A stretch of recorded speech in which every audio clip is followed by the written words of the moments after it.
কাদো কি কারণ ভাঙা গলায় আধারালো নিয়তি দিও ও মনরে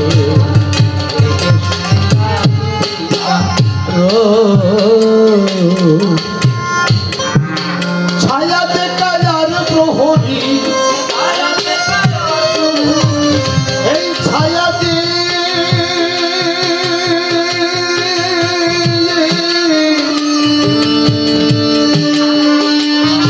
অবুঝ মনরে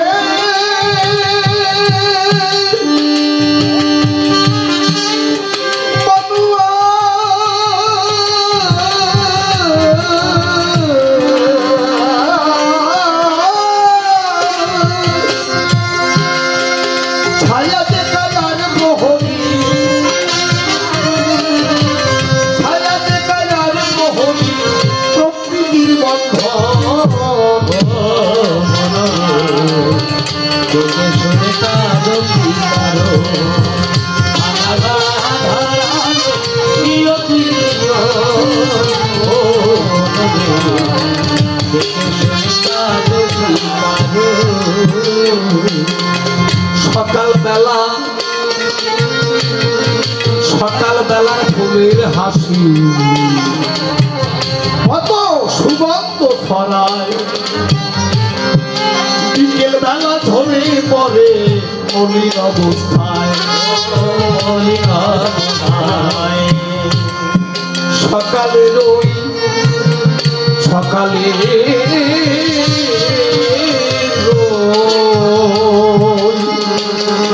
সকালের ওই ফুলের হাসি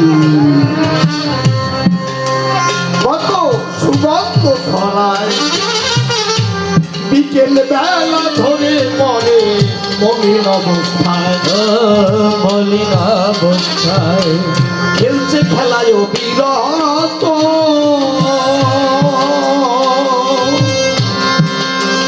তোমরা ভালো মন্দ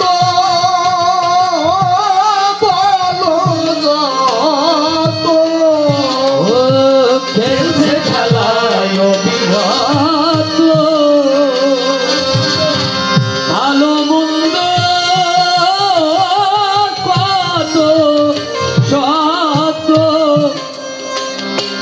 জবনিকা পতন হলে জবনিকা পতন হলে হয়তো তার মরণে দেখে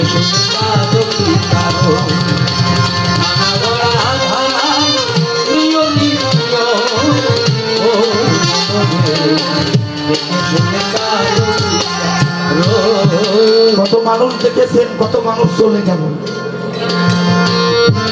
প্রত্যেকের সম্মুখ থেকে বহু লোক হারিয়ে গেছে। আপনি আমি বেঁচে আছি কয়দিন, আবার কয়দিন পরেই আমাদের যেতে হবে, বেশি সময় নাই। এই যে ঘূর্ণায়মান চক্রের ন্যায় আসা আর যাওয়া, মাতুব্বরি কতক্ষণ, আপনার আমার কর্মক্ষমতা যতক্ষণ, কর্মক্ষমতা হারিয়ে গেলে আর মাতুব্বরি নেই, তখন ওই সৃষ্টিকর্তার চিন্তা ভাবনা তখন এসে যায়, আর কোনো মাতুব্বরি থাকে না হিয়ায়। তাই তো কবি গাইলেন, কত এলো কত গেল, এইভাবে তার কে হিসাব রাখে, আগ্রহ নিগ্রহ সবই সময়ের ডাকে, কেউ কারো চির আপন ওরে অভিনয়ে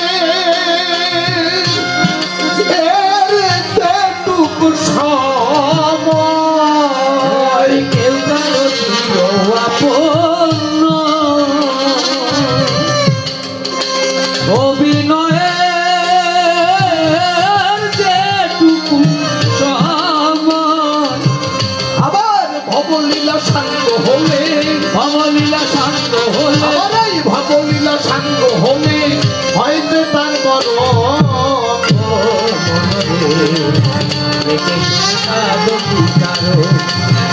ভাঙা গলায় ধারালো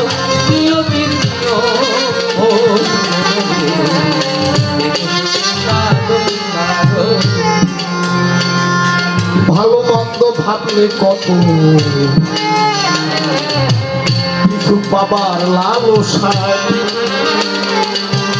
ওরে ভাবলে না সে চিরকালে দরদি কোথায়,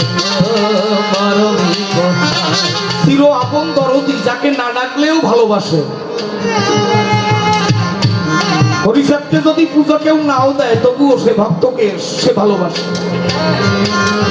এই জগতে আমরা যারা এসেছি যে গোবিন্দের করুণায় সৃষ্টিকর্তা, কেউ তাকে যদি পূজা না দেয় না ডাকে তবুও সমানভাবে তাকে আলো বাতাস দিয়ে যাচ্ছে, কাউকে কম বেশি দিচ্ছে না। সমভাবে একই নদীর জল একই গাছের ফল সমান সমান দিয়ে যাচ্ছে। কিন্তু আমাদের মধ্যে ভালো মন্দ কত ভাবনা, এই হবে সেই হবে, এইটা হবে সেইটা হবে, ছেলে মেয়ে বড় হবে, চাকরি করবে, কত ভাবনা। তাই তো কবির কল্পনা, ওরে ভালো মন্দ ভাবলে কত কিছু পাবার লালসায়, ভাবলে না সে চির আপন দরদি কোথায়, দরদি কোথায়, যারে পেলে জনমে সকল চাওয়া পাওয়া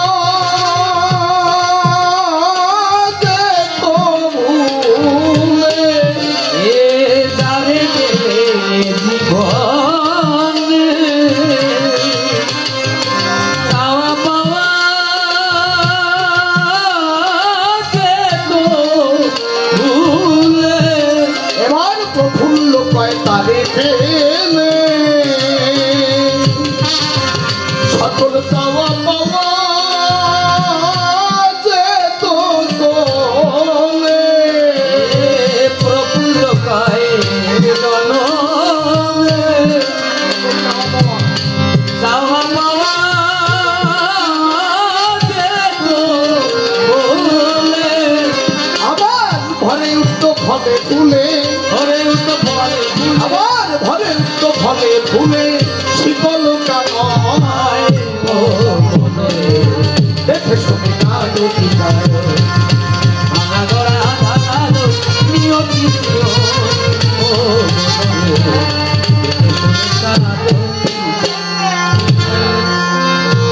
অশ্বিনী গোসাই কেমন ছিল সংক্ষেপে বলে যায়।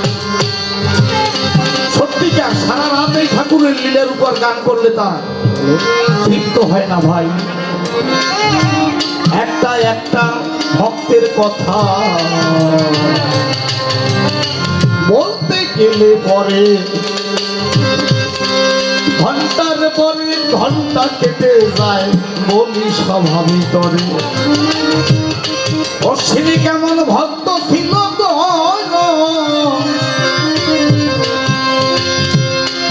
আমি করি যে বর্ণনা, নিজের জন্য কোনদিনও তিনি কিছু চাইল না চাইল না।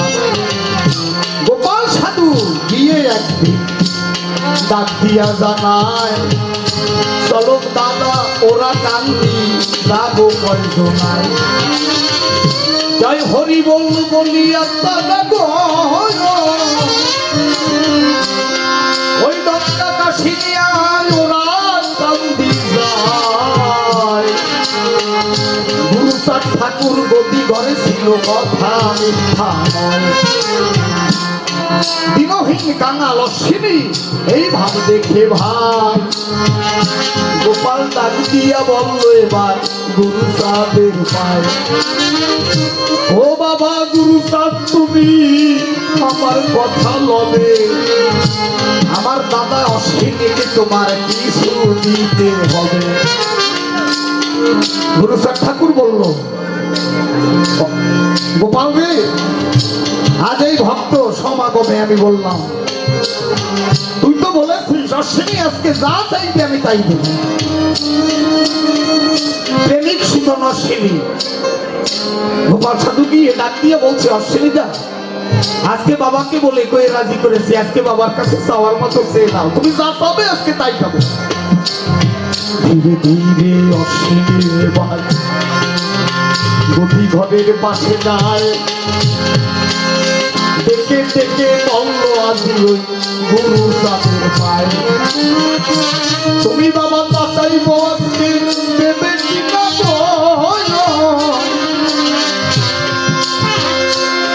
আজকে প্রতিজ্ঞা করে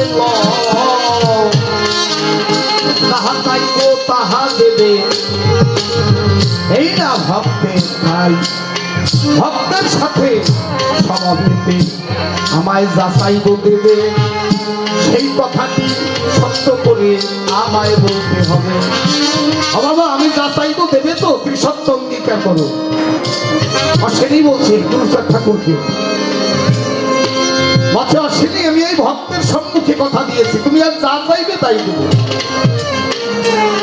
গোপাল সাধু ইঙ্গিত দিচ্ছে, দাদা আজকে চেয়ে নাও। ধনাঢ্য পরিবার গোপাল সাধু, 1750 বিঘা সম্পত্তি যা। সেই গোপাল যে ওরা কান্দির ছোঁয়া পেয়ে খুলে গেল তার কপাল, সোনার গোপাল। তো চাইলো যে বাবা তুমি যদি দেবে কথা হবে। আমি যে এই ভক্তরা এরপরে ভিক্ষায় যাই দাঁড়ে দাঁড়ে নগরে, কোন ভক্ত যেন আমাকে আর ভিক্ষাও দেয়। এরকম সুযোগ পাইলে কেমন চাওয়া চাই আমরা। 10 বস্তা টাকা 20 বস্তা টাকা দিলেও না বলার কায়দা নেই। ট্রাকের পর ট্রাক ভরে নিয়ে যাব, কিন্তু না বলা যাবে না। প্রকৃত ভক্ত যারা, মাধুর্যের জগতের ভক্ত যারা, ওই সত্যের জগতে থাকে না, তারা সর্বদা এইরকম, তারা একেবারে নিঃস্ব রিক্ত হস্তে তারা ঘুমিয়ে বেড়ায়, নিজের জন্য কিছু চায় না। অকামনা প্রেম ভক্তি, একে বলে অকামনা প্রেম। অকামনা প্রেম ভক্তি কই ঘটলো অবলার ভান, মুক্তি না সে আসো বসে হলো না সেই ভক্তি না। ধর্মপূর্ণ বোঝাই করি সাজাইয়াছ মানব তরি, যেতে চাও বৈকুণ্ঠপুরী, করতেছ ধর্মের গৌরব। এই যে অশ্বিনী গোসাই প্রত্যেকটা গান চন্দ্রতুল্য অভিমন্য পলরণ। তাই বলি সবার সন্নিধানে এই যে প্রেম, তেমন চাওয়া চাইল। পরবর্তী আর ভিক্ষায় গেলেও কেউ কিছু দেবে মনে করে বিবেচনা, ভিক্ষা তো আর পাবো না। তা গুরুচাঁদের যে নির্দেশনা যে আমি আর ভিক্ষা পাবো না, তা কি করবে? গুরুচাঁদ ঠাকুর তার পিতা হরিচাঁদ ঠাকুরকে স্মরণ করেছে। ও বাবা তুমি না ভক্তাধীন ভগবান, আজকে অশ্বিনীর ঘরে কত ভক্তগণ এসেছে দলে দলে আজকে সেবার জন্য, তুমি ভক্তের মান্য রক্ষা করবার জন্য নিজে চাল ডাল দিয়ে পৌঁছে দিয়ে আসো।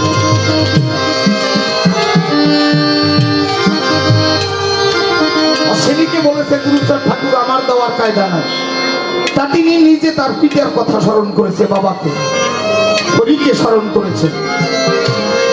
তুমি আজ অশ্বিনীর বাড়িতে চলে যাও, চাল ডাল পৌঁছে দাও। অশ্বিনী রাঙিনায় কত ভক্তগণ কীর্তনে মাতোয়ারা হয়, তারা সেবা না নিয়ে যদি যায়, অশ্বিনী যে বড় অপরাধী হয়ে যাবে, ভক্তের সেবা না করাতে পারবে। আজকে হরি চলছে ব্যাঘ্র পৃষ্ঠে, ব্যাঘ্র পৃষ্ঠে হরি চলতেছে কোথায়? গঙ্গাচন্দ্রা মধুমতি নদীর তীরে। চালের ব্যবসায়ী দিগ্জয় নামতান, গোপালগঞ্জের ভিতর বাড়ি, রঘুনাথপুর গ্রাম। এই দিগ্জয় চাল নিয়ে যখন রওনা করছে, কোথায়? শীতলমারি হাটে যাবে। চাল ডাল মুদি দোকান, ভাগিদার আর একজন দিগ্জয়ের সাথে। ওরা যখন ওই নদী থেকে যায়, কে যেন ডাক দিয়ে কয়, বাবা দিগ্জয় কথা নিবি? গঙ্গাচন্দ্র হয়ে অশ্বিনীর বাড়ি কিছু চাল ডাল দিয়ে যাবে। আমার ভাগিদার সে ডেকে ডেকে বলছে যে না, এই ভুল্লার পথে যাব না, অনেক ঘুরে যেতে হবে ভিতর থেকে, আমরা নদী দিয়ে আড়াআড়ি চলে যাব। যখনই এই ভাব নেয়, কি যেন মনে হয় নৌকা একেবারে বাধা দেয়, আর একটু নৌকা সামনে যায়। দিগ্জয় মনে করে, ভাবো না আমরা তো হাটে যেতে পারবো না। ও ভাই কথা নেই, চল আমরা অশ্বিনীর বাড়ি কিছু চাল ডাল দিয়ে আমরা এই খালের ভিতর দিয়ে চলে যাই। যখন এই মনের বাসনা রয়, নৌকা বাইতে হয় না, নৌকা যেন নিজে নিজে চলছে। হরি নামে নৌকা যেমন আজকে একবারে চলতেছে অশ্বিনীর বাড়ির দিকে, পাওয়া লাগে না, আপনি আপনি যেন নৌকা দৌড়ে। হ্যাঁ যখন ওই অশ্বিনী ওখানে তার আনিনে নাম কীর্তন চলতেছে, তিনি একটা খাল পাড়ে বসে একটা গাছ ধরিয়ে কান্না করছে। যে নাম শেষ হলে পরে সেবার জন্য কিছু নাই ধরে। মালঞ্চ, অশ্বিনীর স্ত্রী মালঞ্চ, হয়তোবা আমাদের আজকে মানব জন্মে এসে বড় নিঃস্ব হয়ে গেলাম, আমরা ভক্তের সেবা করাতে পারবো না। এমন সময় গিয়ে দিগ্জয় ডাক দিয়েছে, অশ্বিনী ভাই তাড়াতাড়ি কথা নাও, কিছু চাল দাও, তোমার জন্য রেখেছি, তাড়াতাড়ি তুমি তুলে নাও। যেই অশ্বিনী বলে ডাক দিয়েছে, অশ্বিনী মনে মনে ভাবছে যে সর্বনাশ, একদিকে না খেয়ে ভক্তরা নামে প্রেমে মাতোয়ারা, আর একদল আবার এসেছে কারা, আমি মনে হয় গলায় দড়ি দিয়ে মারা যেতে হবে আমার। আবার কারা এসেছে, একদল না খেয়ে বসে আছে, বলছে ও ভাই তোমার চাল ডাল নেওয়া চাই, তাড়াতাড়ি এই চাল ডাল নিয়ে নাও। বলছে কে তুমি? যে আমি দিগ্জয়, রঘুনাথপুরে বাড়ি আমার, গোপালগঞ্জের ভিতর। তা কে দিয়েছে? জানি না, ব্যাঘ্র পৃষ্ঠে নদীর পাড়ে দেখলাম এমন রূপে শূন্যের উপরে যেন বেশি হয়, আমার ডেকে ডেকে জানায় অশ্বিনীর বাড়ি কিছু চাল ডাল না দিয়ে গেলে তোদের যাওয়ার কোনো উপায় নাই। ভক্তাধীন ভগবান জগতের গান, ভক্তের অধীন সর্বদা। চাল ডাল দিয়ে ওরা চলে যাবে। অশ্বিনী বলছে আমি চাল ডাল রাখবো না, তোমরা যদি এই মহোৎসব না করে চলে যাও, প্রসাদ না নিয়ে যাও, আমি যাবো নেব। এমন ভাবে ওদেরকে বন্ধন করেছে, ভক্তি ডোরে প্রেমের ডোরে বেঁধেছে। ওরা এবার নিজেরা গিয়ে রান্না বান্না শুরু করেছে। ভোর হতে হতে ভক্তের সেবার জন্য যা হয়েছে অগ্রগণ্য, ওই দিয়ে সেবা দেয়, ওরা হাটে চলে যায়। দ্বিগুণ লক্ষ্য হয়েছিল সেই ক্ষেপে, হাটে গেলে পরেই সমস্ত মালামাল বেচা কেনা করে, দ্বিগুণ লক্ষ্য হয়। আর তখন ওরা আবার ওরা কান্দি রওনা হয় ভোরবেলা, ওই প্রসাদ নিয়ে ওরা কান্দি রওনা করছে দলবল নিয়ে। আজকে গুরু স্যার ঠাকুর বলছে গুরু ভক্তি কাকে বলে। যে অগোপাল কয়েকদিন হয়ে গেল আবার চলে এলে তোমরা, ব্যাপারটা কি? তাইলে যখন আমার মনে আছে ভাবো আমার জন্মে আর হয় কি না হয়, তাই জানাই তোমাদের রাঙা পায়, তোমাদের মধ্য দিয়ে আমি একজন ভক্তের চরণ পূজা করবো। গুরু স্যার ঠাকুর ডাক দিয়ে বলছে আমি তোমাদের ভক্তের চরণ পূজা করবো। বলা মাত্র সবাই আস্তে আস্তে সম্মুখ থেকে চলে যায়। যে গুরু স্যার স্বয়ং শিব, যে শিব শক্তি এসেছে জগতের গায়ে হরির পুত্র রূপে, সেই ভোলানাথ এসেছে জগতের বুকে। সত্য যুগের যে ঘটনা রয় আমি করি বর্ণনা, সেদিকে যাব না। বিশাল ঘটনা, পিতা পুত্র অভেদ কেন হয় ওখানে ঘটনা দেখা যায়। এই যে হরির পুত্র রূপে এসেছে আজকে গুরুচাঁদ শিব শক্তি সাক্ষাৎ, এ যদি আমাদের চরণে পূজা দেয় আমরা ভস্মীভূত হয়ে যাব। আস্তে আস্তে সবাই চলে যায়। আর ওই এক চোখা অশ্বিনী টানা দিনহীন কাঙা, পায়ে গোল, মানে একেবারে ময়লা যুক্ত পা, উনি ওখানে ভালো মন্দের ধার ধারে না দূরে বসে বসে কান্না করছে, প্লাবনে বুক বেসে। সবাই যখন চলে যায় ডাক দিয়ে কয় বাবা তোমার মনের আশা তো কেউ পূরণ করলো না, দাদারা ভাইয়েরা সবাই চলে গেল, আমি দিনহীন কাঙাল অশ্বিনী বলি তোমার ঠাই, আমি যদি নরকেও যাই